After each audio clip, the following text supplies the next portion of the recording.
Hello all, welcome back to our channel. ఈరోజు మరొకసారి కొత్త వంటకంతో మేము ముందుకు వచ్చేసాం. ఈరోజు చెడిపోయే వంట వెజ్ ఆమ్లెట్. దానికి కావాల్సిన పదార్థాలు ఉప్పు, కారం, శనగపిండి, ఆనియన్స్.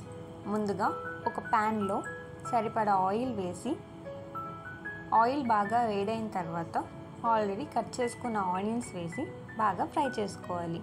ఆనియన్స్ ట్రాన్స్పరెంట్గా మారిన తర్వాత తగినంత ఉప్పు, కారం వేసి ఆనియన్స్ని బాగా ఫ్రై చేసుకోవాలి.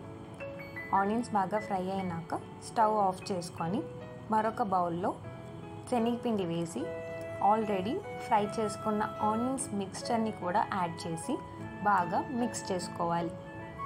మిక్స్ చేసుకున్న శనగపిండిలో కొద్దిగా వాటర్ యాడ్ చేసి థిక్ కన్సిస్టెన్సీ వచ్చేంత వరకు బాగా కలుపుకోవాలి. ఇప్పుడు ఈ వీడియోలో చూపించినంత కన్సిస్టెన్సీ వచ్చినా సరిపోతుంది.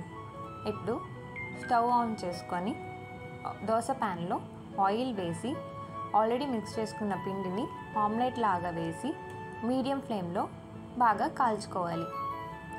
ఒకవైపు కాలిన తర్వాత మరోవైపు కూడా మీడియం ఫ్లేమ్లో బాగా కాల్చుకొని స్టవ్ ఆఫ్ చేసేస్తే tasty veg omelette ready.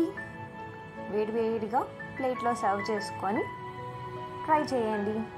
Don't forget to like, share, subscribe and comment to our channel big HM.